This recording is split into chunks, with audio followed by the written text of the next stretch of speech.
Hello मित्रों, नमस्कार। बहुत बहुत स्वागत है हमारी प्रैक्टिस श्रृंखला 2 में। जैसा कि आप जानते हो, आप तैयारी कर रहे हैं एमपी टेट वर्ग 3 और सी टेट पात्रता परीक्षा। ठीक है, उसके लिए आपकी प्रैक्टिस सेट प्रतिदिन मैं ला रहा हूं। हर विषयों की प्रैक्टिस सेट मैं दे रहा हूं आपको। चलिए, सेकंड प्रैक्टिस सेट में आपका स्वागत है। बाल विकास शिक्षा शास्त्र, पहला क्वेश्चन लेके चलते हैं।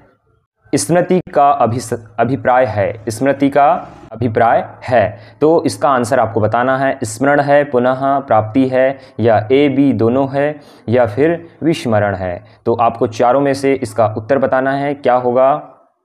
तो इसका जो उत्तर होगा आपका, ये होगा स्मरण। क्या होगा? स्मरण। स्मृति का अभिप्राय स्मरण है। हम अगला क्वेश्चन देखेंगे। निम्नलिखित में से कौन सा स्मृति का तत्व नहीं है? स्मृति का तत्व नहीं है, इसमें आपको बताना है ना। तो पहला संकेतन नहीं है, संचयन नहीं है, पुनः प्राप्ति, विस्मरण। चलिए, इसका आंसर आप जल्दी से जल्दी बताइए। इसका आंसर जो होगा, इसका जो आंसर होगा आपका, वो होगा विस्मरण। क्या होगा? विस्मरण।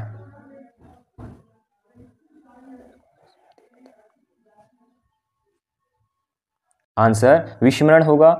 देखिए, स्मृति के जो तत्व हैं, संकेतन, संचयन, पुनः प्राप्ति, ये आपके स्मरण के तत्व होंगे, परंतु विस्मरण ये स्मृति का तत्व नहीं होगा।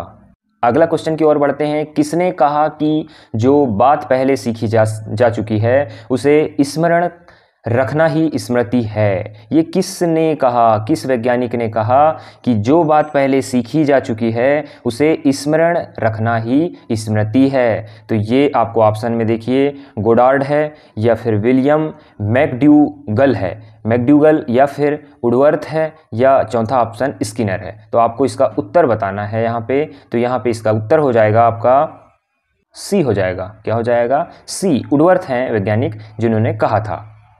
चलिए, अब अगले क्वेश्चन की ओर हम बढ़ते हैं। अगला क्वेश्चन है आपके लिए, मनुष्य की वह शक्ति जो उसे सभी प्राणियों में सर्वश्रेष्ठ बनाती है ना। मनुष्य की वह शक्ति जो उसे सभी प्राणियों में सर्वश्रेष्ठ बनाती है, उसे कहते हैं। तो उसे हम तर्कणा कहते हैं, स्मृति कहते हैं, समस्या समाधान कहते हैं, या फिर विस्मृति कहते हैं। तो इसका उत्तर आपको बताना है। बता दीजिए क्या उत्तर है। तो इसका उत्तर होगा आपका बी। क्या होगा? स्मृति। ठीक है, स्मृति इसका उत्तर हो जाएगा। क्वेश्चन को पहले फिर से पढ़िए। मनुष्य की वह शक्ति जो उसे सभी प्राणियों में सर्वश्रेष्ठ बनाती है उसे कहते हैं स्मृति। ठीक है, चलिए आगे बढ़ते हैं हम अगले क्वेश्चन की ओर। अगला क्वेश्चन है, अच्छी स्मृति की पहचान है। देखिए, मैं यहाँ पे आपको स्मृति से रिलेटेड आने वाले क्वेश्चन लेके आ गया हूँ प्रैक्टिस में। तो एक बार प्रैक्टिस हो जाएगी स्मृति से रिलेटेड क्वेश्चनों की, अगले कहीं किसी भी बुक से आपको स्मृति से रिलेटेड क्वेश्चन आ जाएंगे, तो बिल्कुल बन जाएंगे क्वेश्चन आपको एग्जाम में। इसलिए मैंने ये एक एक नए टॉपिक को लेकर के प्रैक्टिस सेट बना रहा हूँ मैं। बहुत अच्छी तैयारी इससे प्रैक्टिस सेट से होने वाली है। चलिए अगला क्वेश्चन पढ़ते हैं। अच्छी स्मृति की पहचान है। अच्छी स्मृति की पहचान शीघ्र स्मरण करना, लंबे समय तक धारण करना, शीघ्र पुनः स्मरण करना, या उपरोक्त सभी। तो इसका जो आंसर होगा आपका, इसका जो उत्तर होगा यहाँ पे, पहला शीघ्र स्मरण करना सही होगा, लंबे समय तक धारण करना बिल्कुल सही, शीघ्र पुनः स्मरण करना, मतलब ये तीनों ही ऑप्शन आपके यहाँ पे बहुत अच्छे हैं। तीनों ही ऑप्शन आपके सही होंगे, इसलिए इसका जो उत्तर हो जाएगा ये हो जाएगा उपरोक्त सभी। हम अगले क्वेश्चन की ओर बढ़ते हैं। चलिए देखते हैं अगला क्वेश्चन क्या कह रहा है। स्मरण को उन्नत किया जा सकता है। स्मरण को उन्नत किया जा सकता है, इसका उत्तर आपको बताना है। अभ्यास के द्वारा हम आगे बढ़ा सकते हैं, उन्नत कर सकते हैं, या उचित शिक्षण विधि द्वारा, या दृढ़ निश्चय द्वारा, या उपरोक्त सभी प्रकार से। तो आप यहाँ पे देखिए, इसका जो आंसर होगा आपका ये होगा डी। क्यों होगा डी? क्योंकि स्मरण को उन्नत किया जा सकता है, अभ्यास के द्वारा हम कर सकते हैं, उचित शिक्षण विधि के द्वारा, और दृढ़ निश्चय हम कर लें तो स्मरण को हम उन्नत कर सकते हैं। बहुत ही अच्छा संग्रह है, बहुत ही अच्छे क्वेश्चन है। इस वीडियो में अंत तक बने रहिए, क्योंकि ऐसे ही क्वेश्चन आपको क्या है अगली परीक्षा में आपको देखने मिलेंगे, है ना। बहुत अच्छा संग्रह है। चलिए अगला क्वेश्चन की ओर बढ़ते हैं हम। विस्मृति स्मृति का नकारात्मक पहलू है, लाभदायक पहलू है, सकारात्मक पहलू है, उपरोक्त में से कोई नहीं। बताइए। बहुत ही अच्छा क्वेश्चन है, इसका उत्तर आप बताइए। और जब मैं क्वेश्चन पढ़ता हूं, ऑप्शन देता हूं, तो उसके पहले ही आप अपना आंसर दिमाग में, मन में बना लिया करो, है ना। चलिए, इसका जो उत्तर होगा विस्मृति स्मृति का क्या है? ये नकारात्मक पहलू है। क्या है? नकारात्मक पहलू है। चलिए आगे बढ़ते हैं अगले क्वेश्चन की ओर। हम देखते हैं 8वें क्वेश्चन देखते हैं। 8वें क्वेश्चन में सीखे गए कार्य को समय पर पुनः स्मरण ना कर पाना ही, सीखे गए कार्य को समय पर पुनः स्मरण ना कर पाना ही स्मृति है या फिर विस्मृति कहलाती है या सीखना कहलाता है, और निर्देशन। क्वेश्चन को आपको समझना है और उसके बाद ही आपको आंसर देना है। तो भाई सीखे गए कार्य को क्या कर रहा है, समय पर पुनः स्मरण नहीं कर पा रहा है, नहीं कर पाना क्या कहलाएगा भाई, ये कहलाएगी अपनी विस्मृति।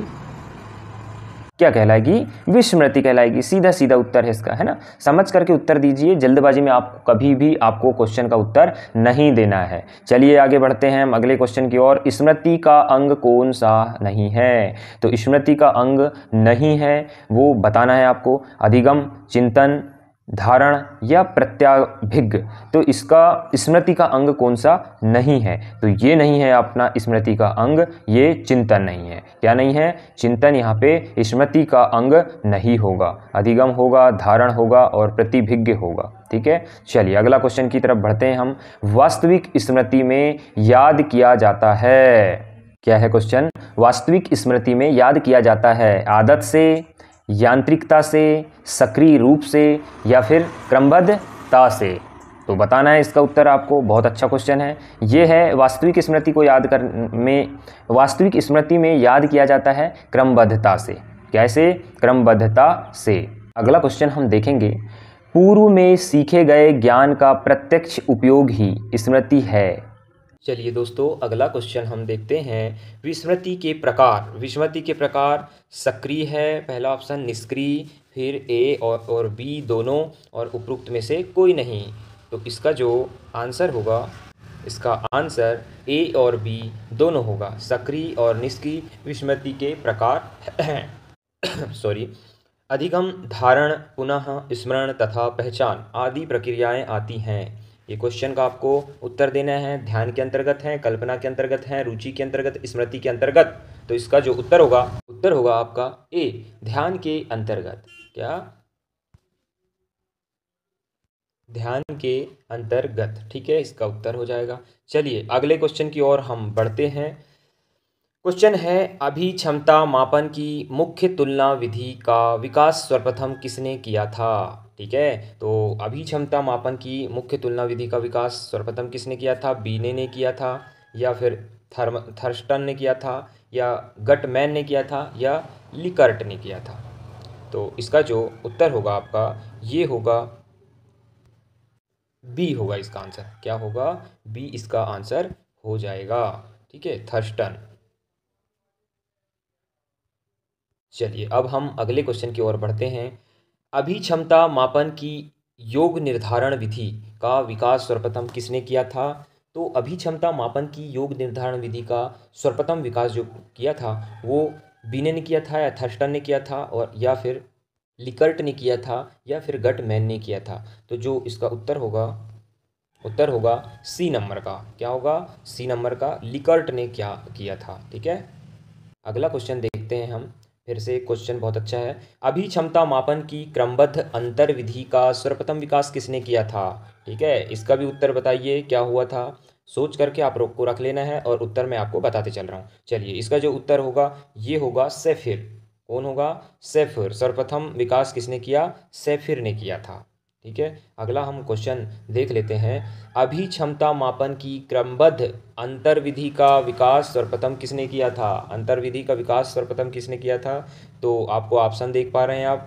तो इसका जो उत्तर होगा ये होगा बी, सेफिर। ये भी सेफिर ने ही किया था।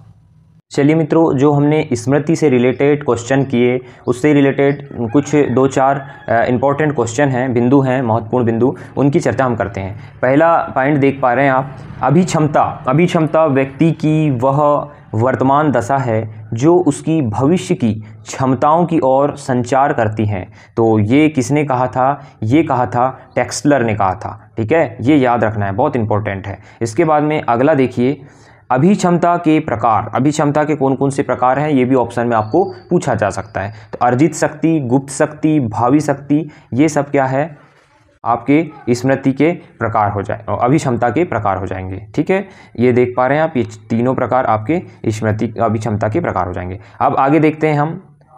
अगला क्वेश्चन है, लास्ट वाला स्मृति का आधार है। स्मृति का आधार क्या है भाई? अर्थ ही है। आधार क्या है? अर्जित करना। कोई भी शिक्षण हो या पाठ्यक्रम हो उसको स्मृति के आधार पर ही आप अर्जित करते हैं। ठीक है, तो ये स्मृति का अर्थ क्या हो जाएगा? आधार क्या हो जाएगा? अर्जित करना हो जाएगा। चलिए आगे देखते हैं हम और कुछ बिंदु को लेके। अगला है स्मृति के अंग हैं। स्मृति के कौन कौन से अंग हैं आपको बताना है। ये है सीखना, धारण, प्रत्यास्मरण, अभिज्ञान। ये सब क्या हैं? स्मृति के हैं अंग। ठीक है, याद रखेंगे आप स्मृति के अंग, ये आपके 4 अंग है। चलिए अगला देखते हैं विस्मृति। विस्मृति है, विस्मृति का अर्थ बताना है आपको। विस्मृति निष्क्रिय एवं नकारात्मक क्रिया 2 प्रकार की होती है। विस्मृति जो है निष्क्रिय और नकारात्मक क्रिया 2 प्रकार की होती है, उसे ही हम विस्मृति कहते हैं। फिर से नीचे देख पा रहे हो आप, फिर से आया है विस्मृति 2 प्रकार की है। कौन कौन सी है? वो सक्रिय है और एक निष्क्रिय है। याद रखेंगे, बहुत इंपॉर्टेंट फैक्ट आपके लिए ये थे। ठीक है, चलिए अगली प्रैक्टिस श्रृंखला के साथ मैं जल्दी ही उपस्थित हूँगा। तब तक के लिए नमस्कार।